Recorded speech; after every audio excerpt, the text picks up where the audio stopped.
पाकिस्तान जिंदाबाद के नारों से गूंज उठा Dubai international cricket stadium. Pakistan की भारत के खिलाफ 10 विकेट की शानदार फतह पर, और लोगों को इस जीत में हम शामिल ना करें, ऐसे कैसे हो सकता है? तो लोग पाकिस्तान की जीत पर क्या कहते हैं? पाकिस्तान ने पहली दफा जीता है वर्ल्ड कप में इंडिया के खिलाफ, और पहले ओवर से उन्हें मौका ही नहीं दिया था। इंडिया तो हमें बोलने ही नहीं शुरू में दे रहा था, और मेरा दिल इतना धक धक कर रहा था कि यहाँ हमारी विकेट गिरी और यहाँ इन्होंने हमारे पे चढ़ जाना है, लेकिन अल्लाह ने उनको एक मौका ही नहीं दिया। बिल्कुल यकीन नहीं था, लेकिन उम्मीद ज़रूर थी, और इसी वजह से हम यहाँ पर आए हैं। बड़ी दूर दूर से आए हैं मैच देखने के लिए, और बड़ी खुशी हुई है कि आज इन जवानों ने जो है हमारा साथ दिया है, और वाकई बड़ी बड़ी खुशी हुई है। इनको उम्मीद है फाइनल तक आने की। बहुत अच्छा, इनमें हिम्मत हुई है। जीती तो यकीन नहीं था, 10 विकेटों की मार, बापू नाम तो मानना बहुत बड़ी बात है। 8 साल के बाद पाकिस्तान ने ये मैच विक्ट्री किया, अपने नाम किया है, और मैं बहुत एक्साइटिंग हूँ, मुझे बहुत खुशी है। मैं खुशी से भंगड़े डाल रहा हूँ और इंजॉयमेंट कर रहा हूँ। इंशाल्लाह ये उम्मीद है कि पाकिस्तान वर्ल्ड कप भी लेके जाएगा। हमारे लिए उन्होंने वर्ल्ड कप जीत लिया है, जितना उन्होंने परफॉर्मेंस दिया हमारे लिए वो वर्ल्ड कप आगे करे ना करे। पाकिस्तान बहुत अच्छा खेला है। इंडिया का हमने हिस्ट्री जो है चेंज कर दिया है और उनको हरा दिया वर्ल्ड कप में। बड़ा शोर मचता था, जी हम हरा नहीं सकते। अब हिस्ट्री चेंज हो गई, अब इंशाल्लाह ताला हर मैच में हराएंगे। बाबर आजम बेस्ट परफॉर्मेंस और रिजवान की बेस्ट परफॉर्मेंस। इतनी एनर्जी, इतनी एक्साइटमेंट और इतना हाई वोल्टेज गेम, पूरी दुनिया इस मैच को देख रही थी, मुंतज़िर थी। और मुझे टीम पाकिस्तान के बॉलिंग कोच जुनूबी अफ्रीका के वर्नन फिलेंडर का एक ट्वीट याद आ गया। उन्होंने कहा कि यार इससे ज़्यादा एक्साइटेड मुकाबला मैंने अपनी ज़िंदगी में नहीं देखा। मरीना, एक आपकी तरफ आता हूँ। और कल high voltage game, Pakistan team की शानदार कारकर्दगी, लेकिन मैच के बाद एक वीडियो बहुत ज़्यादा वायरल हुई। अभी बाबर आजम की वीडियो आपके साथ शेयर की। MS धोनी जो कि मेंटोर के तौर पर आए हैं टीम इंडिया के साथ, और वो पाकिस्तान के खिलाड़ियों के साथ गुफ्तगू कर रहे थे। शाहनवाज धानी जो कि ट्रैवल रिज़र्व हैं, बाबर आजम उस गुफ्तगू में शामिल थे, इमाद वसीम उस गुफ्तगू में थे, शुएब मलिक उस बातचीत में शामिल थे। तो ग्राउंड के एक तरफ खिलाड़ी बहुत काम कूल जिस तरह कोहली हैं, और दूसरी तरफ पाकिस्तान और इंडिया क्रिकेट के सफ़ीर हैं हमारे, और भारत के खिलाड़ी। बिल्कुल, आई थिंक ये मुझे बहुत अच्छा लगा। एज अ प्लेयर भी हम लोग कोशिश करते हैं, जब मैं भी क्रिकेट खेलती थी, कि जो वन ऑफ द बेस्ट हैं हमारी फील्ड के, उनसे जाके सीखा जाए। और ये मुझे बहुत अच्छी चीज़ लगी कि धानी भी वहाँ मौजूद थे, शुएब मलिक और बाबर स्पेशली गए हैं। ये वो चीज़ें हैं, ये इंटरनेशनल क्रिकेट और प्लेटफॉर्म्स का फ़ायदा है प्लेयर्स को इंडिविजुअली भी और एज ए टीम भी, के ऑब्वियसली धोनी और Virat Kohli one of the greatest हैं, इस मुकाम पे पहुंचे, वो सीख के पहुंचे हैं, और उनके पास इतना कुछ सिखाने को है कि हमारे यंगस्टर्स और हमारे जो अपकमिंग परफॉर्मर्स है वो उनसे सीखें। जितना भी हो सकता है ये अपॉर्चुनिटीज़ का फ़ायदा उठाया जाना चाहिए, और मेरा ख्याल है कि उन्होंने उठाया भी। माजिद भट्टी साहब, ग्राउंड के बाहर क्या हो रहा था? तमाशाई एक दूसरे पर अपनी बढ़तरी को साबित कर रहे थे। बट अगर हम पाकिस्तान इंडिया के मुकाबले की बात करते हैं, तो ग्राउंड में या सहाफ़ियों के दरमियान क्या बात होती है?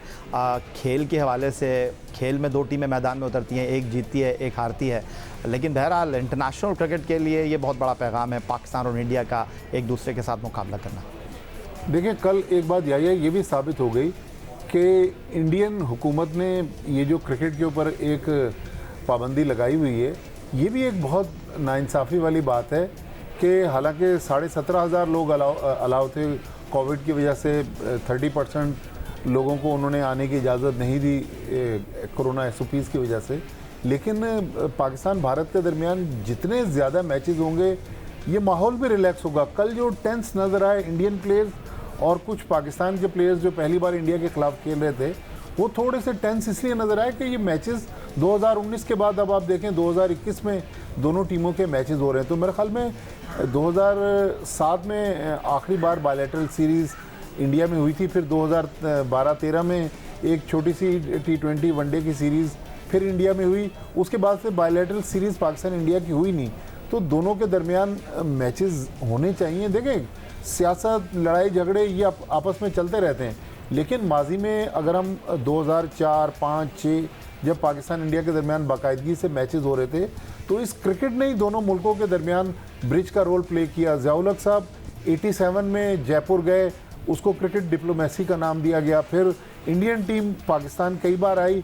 यहाँ पर जो उनकी आओ भगत, या आपने धोनी का जिक्र किया, धोनी हालांकि शायद हमें नाम से ना जानते हो, लेकिन जब भी मिलते हैं हमारे फेसेस जाने पहचाने, फेमिलियर है, प्रेस कॉन्फ्रेंस अटेंड करते रहे आप। बहुत अच्छे इंसान हैं। मुश्ताक अहमद साहब, पाकिस्तान हो, इंडिया हो, श्रीलंका हो या फिर बांग्लादेश, ये 4 टेस्ट नेशन है एशिया में, और क्रिकेट यहाँ पर एक ज़बान है, क्रिकेट यहाँ पर एक ताल्लुक़ का नाम है। और वज़ारत उज़्मा के मनसब पर जब इमरान खान 92 वर्ल्ड कप की चैम्पियन टीम के कप्तान मुंतखब हुए तो बनी गाला जाने वालों में आप भी उन क्रिकेटर्स की फहरिस्त में शामिल थे जिन्होंने जाके कप्तान को मुबारकबाद दी। मुझे अच्छी तरह याद है नवजोत सिंह सिद्धू जो थे वो हलफ बर्दारी की तकरीब में भी आए थे। पड़ोसी मुल्क से बड़े पैगामात इमरान खान साहब ने एक साबिक कप्तान की हैसियत से भी वसूल किए थे। मैं आपसे इस वीडियो के हवाले से ये जानना चाहता हूँ, MS धोनी ने ये तो नहीं बोला होगा बाबर वेल डन, डेफिनेटली बोला होगा, लेकिन इस मैच से हटकर और बात हो रही होगी क्योंकि हर कोई ये सोच रहा होगा यार इंडिया को हराना है, पाकिस्तान को इंडिया ने हराना है, लेकिन खिलाड़ी ऐसा नहीं सोचते। इस बात का खुलासा आप ज़्यादा बेहतर अंदाज में कर सकते हैं। बिल्कुल यही है। मैं जब मरीना और ये माजिद भाई बात कर रहे थे कि हमारा जब हम खेला करते थे तो हमारे कमरे में हम खाना इकट्ठा खाया करते थे। अजहरुद्दीन, सचिन तेंदुलकर, पूरा 1 साल मैं और सचिन इकट्ठे रहते थे एक कमरे में मैच के बाद, और उसके बाद अजय जडेजा और ये जितने भी श्रीनाथ और जितने भी लोग थे, हम शाम को खाना इकट्ठे खाया करते थे होटल में। बट रिमेंबर वन थिंग, जो हमारे में और थोड़ा सा डिफरेंस पाकिस्तान में टिल्ट हो रहा था, जो इस वक्त नहीं होना चाहिए। आपने सीखना सिखाना ज़रूर है। आप बड़े प्लेयर, धोनी बहुत अच्छे इंसान है, बड़े नफीस आदमी हैं, और हमारी स्पोर्ट्स तो लोगों को इकट्ठा करती है। Sorry to interrupt you Mushtaq Ahmad Sahab, as A mentor आए हैं, दबाव उनके ऊपर भी होगा, लेकिन वो मलिक, इमाद वसीम और बाबर से जिस बॉडी लैंग्वेज के साथ गुफ्तगू कर रहे हैं, मैच की हार उनकी बॉडी पर कहीं हमें शो नहीं हो रही। नहीं, वो बड़े काम और इसीलिए तो बड़े अच्छे लीडर बने। उसी ने उसको इंडिया की क्रिकेट का जितना बड़ा इस वक्त कामयाबी का सेर है ना, वो धोनी के सर जाता है, क्योंकि उसने बड़े काम एंड कलेक्टिवली टीम को डेवलप किया है। मैं इंग्लैंड की टीम की कोचिंग किया करता था, मेरे सामने उसने टीम को डेवलप किया है। मैं देखा करता था इकॉनमी में प्लेयरों के साथ ट्रैवल किया करता था और अपने सारे सीनियर को बिजनेस क्लास में बिठाया करता था।